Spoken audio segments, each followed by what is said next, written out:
This is going to be a lesson on SLT4, applying the modeling cycle to a damped oscillation function using combined functions. I apologize that we've got a little bit of a Star Wars thing going on with the tilt of the paper, but the font gets a little small, so please do make sure you are reading along in your packet.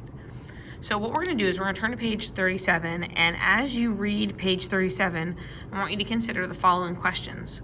What would the graph look like if the oscillations of the bungee jumper kept returning to the original height and distance from the ground as the previous oscillation? All right, what do you notice about the maximum points on this oscillation? How does the distance from midline data help us understand the functions used? We're going to get to that in a moment. What pattern do we see in the distance from midline column? And this is just a suggestion that you can always look at page 10 or page 13 for a similar graph and function. So this is what I would like you to do at this point. I want you to pause the video, and I want you to consider what you know about sine and cosine functions.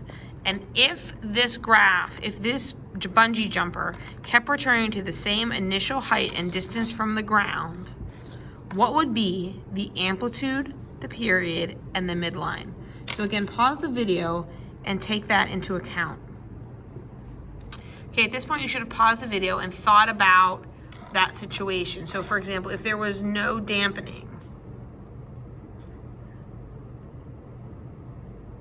like no decay, if it just kept going back and forth and back and forth, what would be the amplitude, the period, and the midline?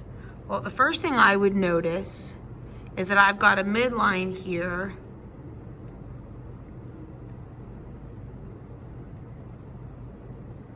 at y equals 80. So I'm going to make a note of that. I've got a midline at y equals 80. The next thing I'm going to note is that right at the very beginning, it kind of looks like a cosine function. It looks like a positive cosine because it starts at the maximum. And if I count from 80 up to 120, so if there wasn't this like dampening effect, if this was like an infinite bungee jump that you kept going up and down and up and down and up and down forever, I would have an amplitude of 40. Again, I just got that from going from 80 up to 120. Right, the next thing I notice is the period. So if I go from maximum to maximum, so that's a little bit. If I go from maximum to maximum, I have a period of just 2.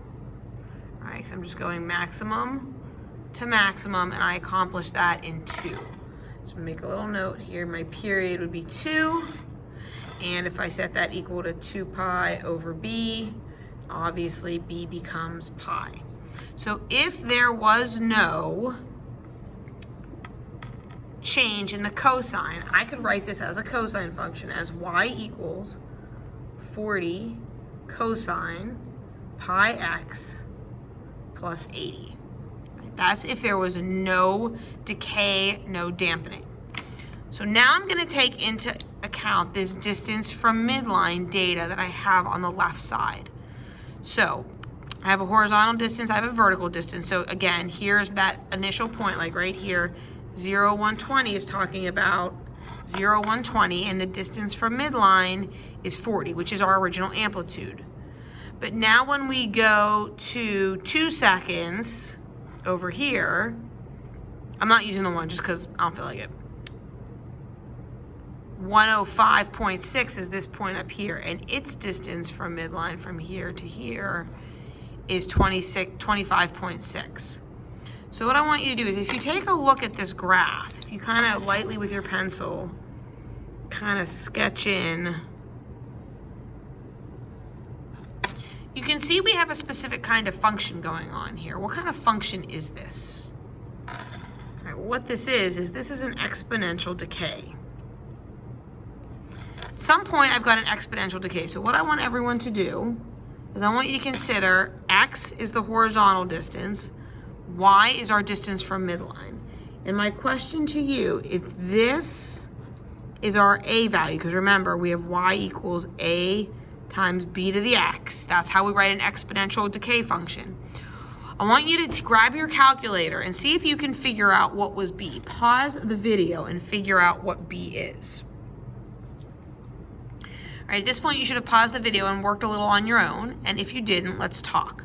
So I know at 0 I have 40, and I know at 1 I have 32. So I'm gonna take that point 132, this pen's kind of late, let's switch to green. I'm gonna take the point 132, and I know my A is 40, and I'm gonna plug it in. So for Y, I'm gonna go 32, A, 40, B, I don't know, that's what I'm looking for. And I know X is 1. So now I'm just gonna solve this equation. So if I grab my calculator and I divide, I get 32 over 40 is 0.8. That is our B value. That's our decay rate. So I know that Y equals 40 times 8 to the X power. This is what's going to produce the decay. So my question is, how can I combine these two functions to produce this graph? Well, let's think. Both functions start with 40. And is the midline's not really decaying. Like the midline stays at 80. So what I need to do is I need to incorporate this decay piece into the cosine.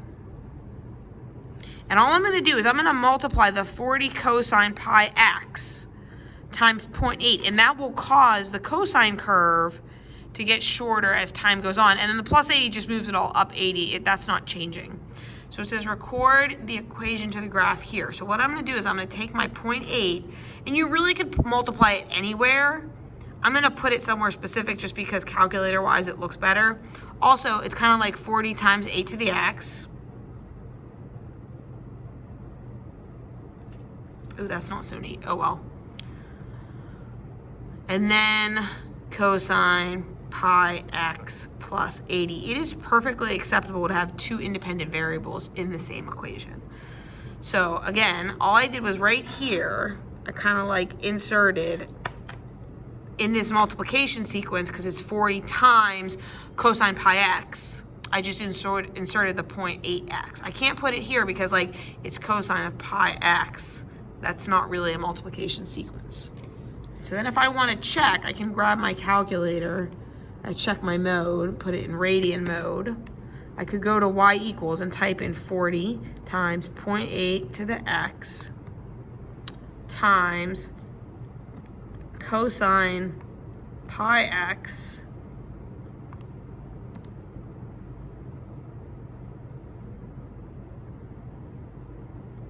and then plus 80. Now I want to be clear that this output is actually going to give us the vertical distance y. Like this y, this distance from midline, I just used that to calculate the exponential decay. That's not really the height of the person. This middle column is the height of the person. So if I've done this correctly, when I go to my table, this will be my x column, this will be my y column for vertical height of the person. Oop, and there we go, they match perfectly.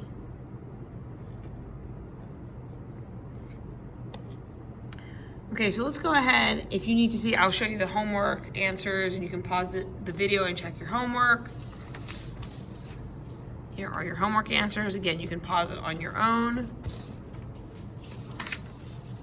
Okay, so now what I would like you to do is please turn to page 38 and read the scenario. At this point, you should be pausing the video and reading.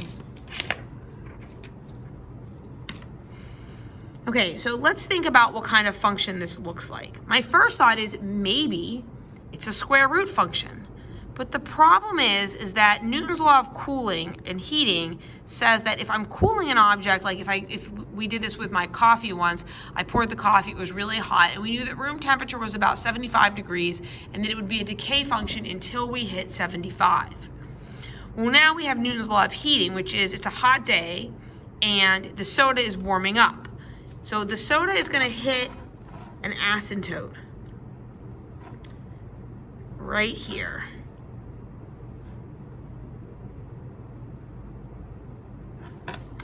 Okay, so my question is, how warm is it outside? The answer should be 80 degrees. So it kind of looks like some kind of exponential function.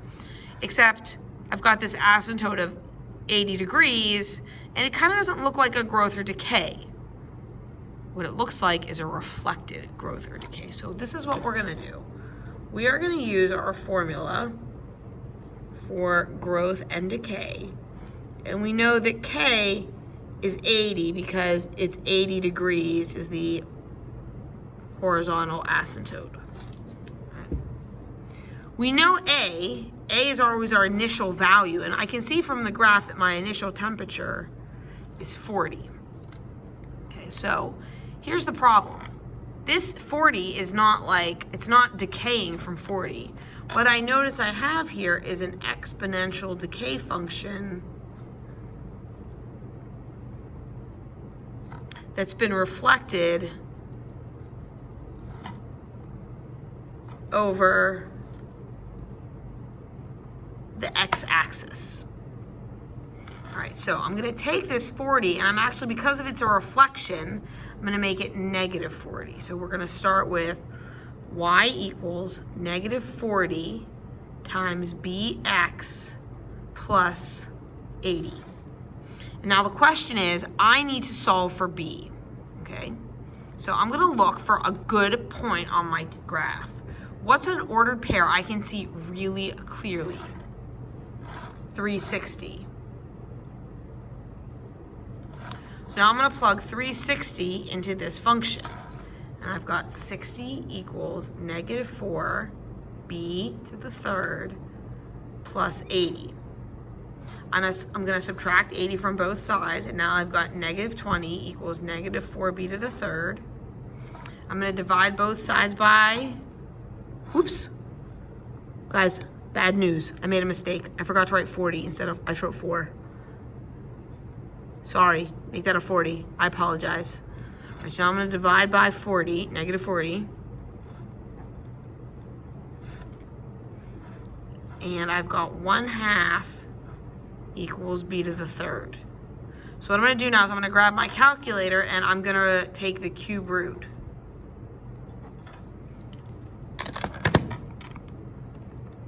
So I'm gonna go math, and it's number 4. You could also just raise it to the 1/3 power.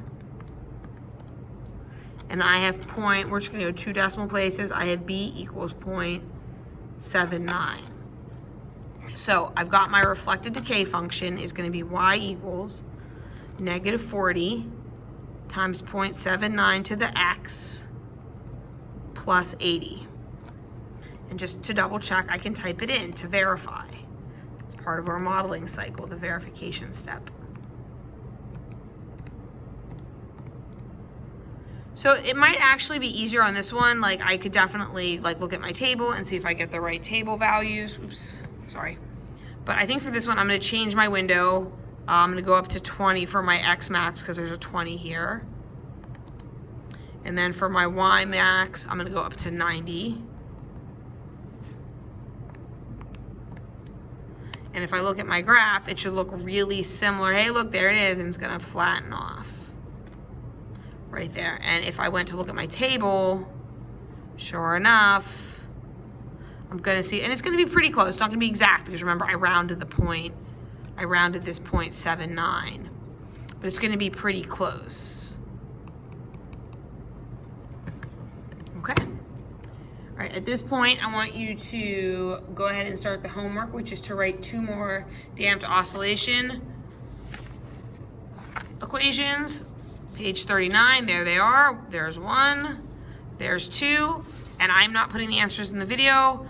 You can find the answers on Google Drive.